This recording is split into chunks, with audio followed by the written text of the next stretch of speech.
Good evening and welcome to a spooky edition of HPU News. I'm Sydney Chevrant. And I'm Jocelyn Ganser. Tonight, the Catalan government in Spain still struggling to maintain their independence. And President Trump declaring a public health emergency for the opioid epidemic. And later, game show host Steve Harvey is helping one couple on their special cross-country trip.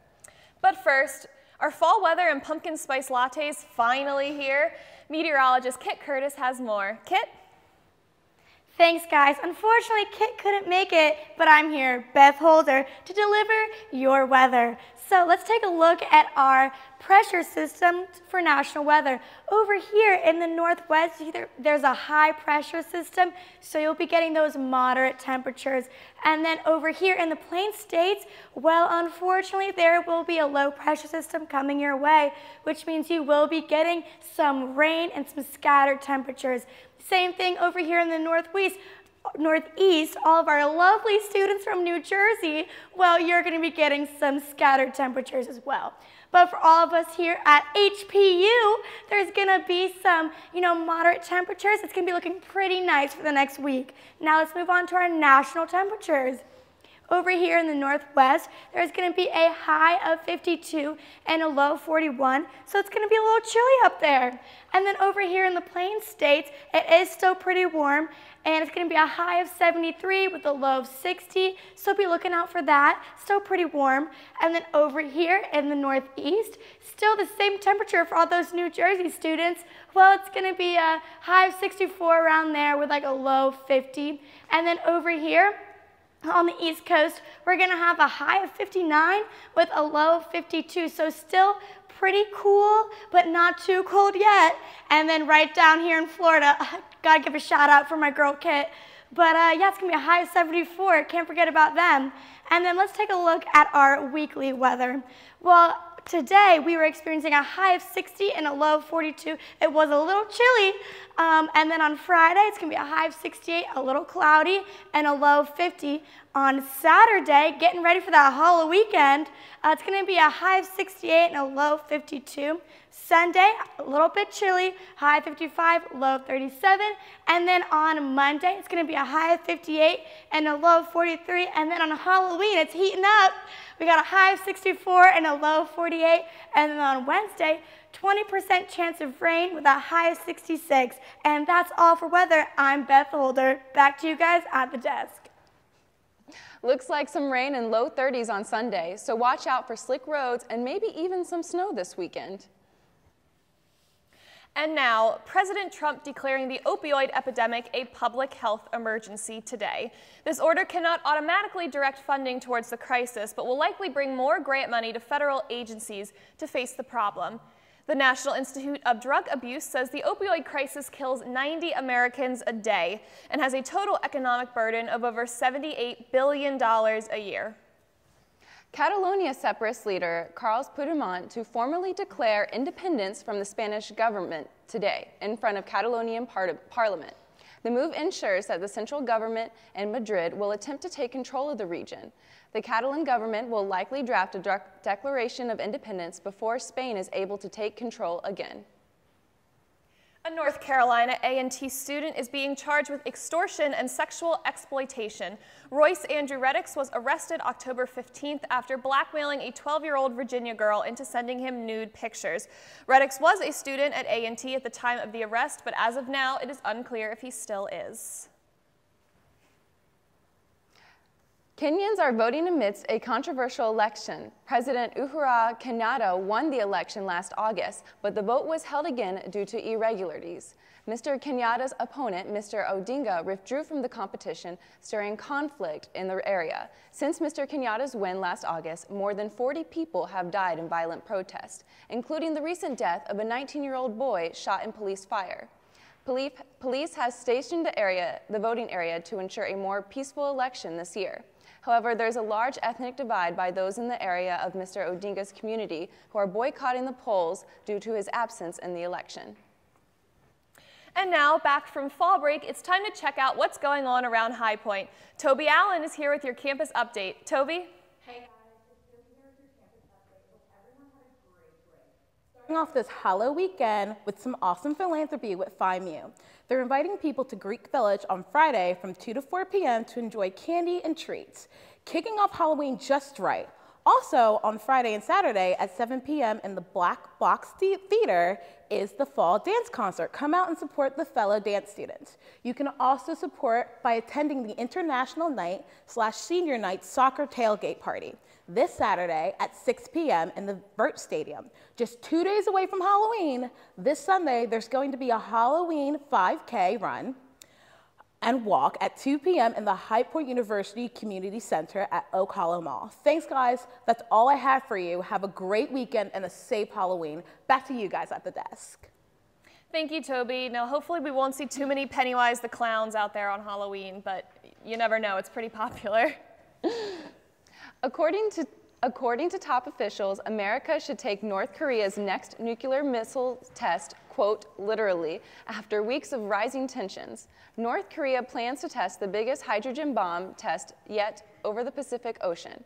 The claim made in a letter from North Korean Ambassador Ja Song-nam is the latest in a series of threats America and North Korea have exchanged over a tense few months. President Trump vowing to punish North Korea with force if necessary. And the United States is strengthening its airport security to lessen the risk of undetected explosives on over 2,000 commercial flights in over 100 countries. The United States will take extra security steps to include interviews at the boarding gate and more intense screening, while some airlines are also claiming personal electronic devices may be subject to checks. With safety as the main reason for the extra security, many are worried that these added checks will lead to more missed flights and higher prices. Conspiracy theories rejoiced. The U.S. government is releasing over 3,000 classified documents on the JFK assassinations today. The files are the last to be publicly released after a 1992 release, the remaining articles from the National Archive. The FBI and CIA members urge against the release under reasons of national security.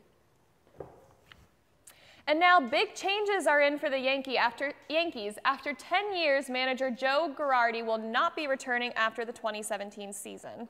At the desk with us now is sports analyst and Yankees groupie Kevin Mahone with more of the topic. Kevin, what's your thoughts? Oh man, where do I start? Joe, we love you. We're going to miss you, Joe Girardi. But really quickly, I could be on my soapbox all day. He took a team and put them way up above schedule here. 1 game away from the World Series. Couple inches go a different way. Things go a different way. Yankees in the World Series champs, 2017. Didn't happen, but hey, great way to go out. He had, I wasn't always in love with the way he always stuck on script, Girardi, so I'm happy to see him go. Thank you for your service, but Girardi, I think it's time to go. Who do I want? Here's my quick wish list. A-Rod, Tony Pena, Kevin Long, Kevin McMahon, or Todd Frazier. That's my top 5 of who I think should be the next Yankee manager. Okay, how about those High Point Panthers? Be-do! Here we go. The High Point Panther volleyball team continues their hot streak during their remarkable season. I'm on that camera. Their win against Winthrop, I can't see these things. Their win against Winthrop is their 13th in a row. Haley Barnes recorded her 49th career double-double with 17 kills and 23 digs. The Panthers look to keep the streak going this Friday night against the Campbell Fighting Camels at 7 in the Millis Center and against PC on Saturday at 2 o'clock. The women's soccer team finished conference play with a record 7-1-1 after beating PC in Clinton 2-0. High Point and Liberty were declared co-champions as they have identical records. HPU earned the #1 seed in the tournament, and they will host Winthrop at 7 o'clock here at HPU in Vert Stadium in this Big South quarterfinal. The men's soccer team scored a big win against Liberty 2-0 last night in Vert Stadium. The goals were scored by Ryan Inman on a goal from 30 feet, which was bananas, and an Evi Cadolo goal, who had a great finish off a Bolanos cross. This was a huge win because it moved the Panthers into first place in the Big South Conference. With 2 games left, the Panthers control their destiny. Next up, they host the PC Blue Hose on Saturday at 7 o'clock in Vert Stadium.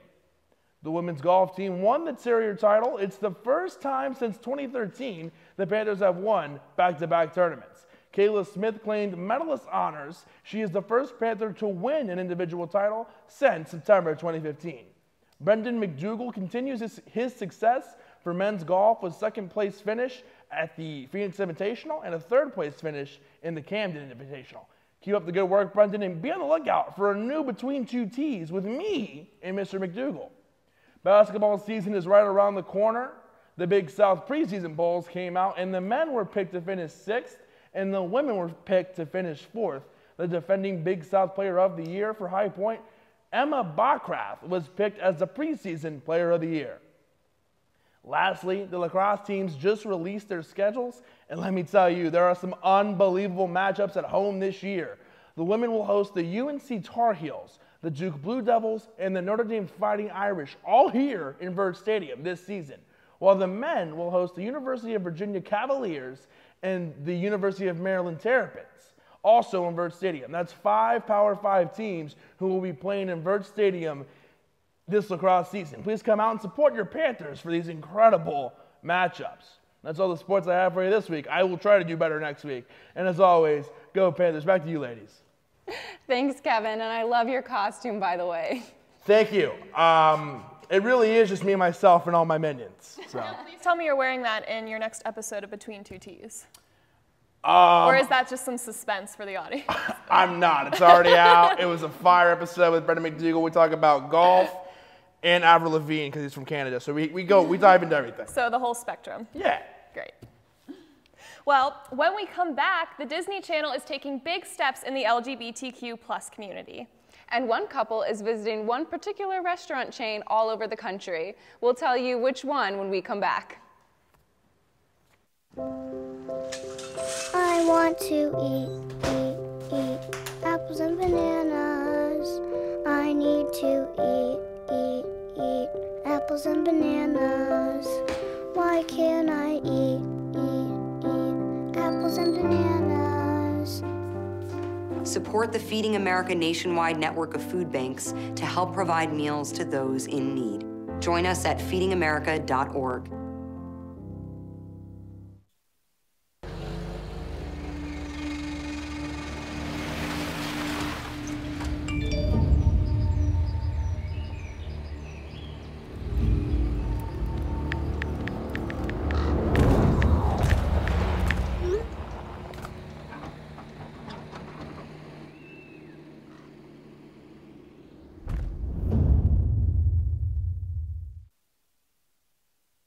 Well, Thomas, you've got pre-diabetes.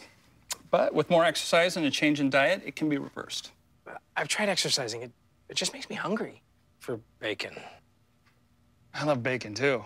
And who really likes to exercise? Not me. Me neither. Nobody. So we're good? What? Oh, you still have pre-diabetes. Big time. Welcome back to HPU News. I'm Jocelyn Ganzert. And I'm Sydney Chevrant. Disney Channel now releasing its first gay storyline, Making History. The show Andy Mack is set to air 2 episodes on Friday, where the main characters, Andy, played by Peyton Elizabeth Lee, and Cyrus, played by Joshua Rush, admit they both have a crush on the same guy. The show centers around 13-year-old Andy and her friends. A spokesperson for Disney says the show, quote, sends a powerful message about inclusion and respect for humanity. And now with more entertainment news, filling in this week for Livy, we reluctantly throw it over to Dave Winchard for this week's entertainment update. Dave? Hey, it's your boy, Dave, back again with those white vans. You know what it is. Anyway, I'm filling in for Livy, or, now hear me out here, maybe she was filling in for me this whole time. Regardless, I'm doing entertainment. Let's talk pop culture in case you don't check your Twitter feeds. First up, it's movies, and let me tell you, they exist. As for how they're existing, Blade Runner 2049 could be doing better. IMO, Geostorm with Gerard Butler, is bombing so hard that the shockwaves might cause tsunamis and devastate coastal cities.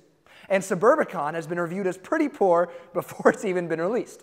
Also, crime horror The Snowman with Michael Fassbender has been receiving reviews well below freezing. I didn't write that. I'm sorry, guys. It seems the only sliver of hope for the box office is the movie Brave, a movie surrounding a historic wildfire where Josh Brolin, Miles Teller, and Jeff Bridges all risk their lives as firefighters for a nearby town in what I'm sure is going to be the most masculine movie ever. It's really sweet. So if you're not seeing that, keep doing what you're doing, watch Netflix. And speaking of Netflix's new show, Mindhunter has already been renewed for a second season. After rave reviews, despite not having it revealed who the Mindhunter is, and the main actor being as lively as some wet bread. Also, the streaming site plans on releasing $7 billion worth of content next year in the form of many new shows, though my personal opinion is that they should just release one $7 billion movie, but you know, there's a reason I'm not the CEO of Netflix. And finally, it's super old news now, but I need to talk about this anime, Neo Yokio, and how everyone should watch it. Like, no joke. Just do it. Okay. Finally, we have some music, which is a tough one to pin down. See, I strongly dislike Livy's taste in music, so I'm going to talk about literally none of what she likes. Marshmello released 2 new songs, one by himself and one with Selena Gomez, and I can guarantee you the second one's going to be kind of booty. Jaden Smith has a new a release date for his album, Sire, that nobody wants. And tonight, at midnight, Weezer and Dalla Sign both drop albums. No idea who that is. Slow week, I guess. Anyway, thanks. It's been real. Your boy Dave signing off. And like, don't even expect Livy back because I know you're going to have me again. I killed it. They're going to ask me to do it next week. Deuces. Thank you, Dave, for the enlightening entertainment update. Yes, thank you, Dave. And now, donut lovers rejoice because the popular Duck Donuts will be opening a store in High Point. That's right. Rebecca and David Johnson will open the shop in the new office and retail project, Heron Village. This follows the opening of a shop in Greensboro earlier this year. Duck Donuts will be officially open to the public November 1st. And now for our top story tonight. Sydney, take it away. Oh, I would love to. Now, have you ever liked a restaurant so much you decided to travel the country to visit every single one? Yes, every single one. Well, Ray and Wilma Yoder, fans of Cracker Barrel, set off to do just that and now are receiving help from a TV personality. Yes, TV host Steve Harvey is flying the Indiana couple to the Cold Spring, Kentucky to be at the opening of the chain's newest restaurant after appearing on his show. Now that is one lucky couple, I gotta say. Yes, good for them. But unfortunately for us, we're all out of time here at HPU News. Join us next week, same time, same place. And until then, I'm Jocelyn Gansert. And I'm Sydney Chevron. Have a good night at High Point and a safe and fun Halloween.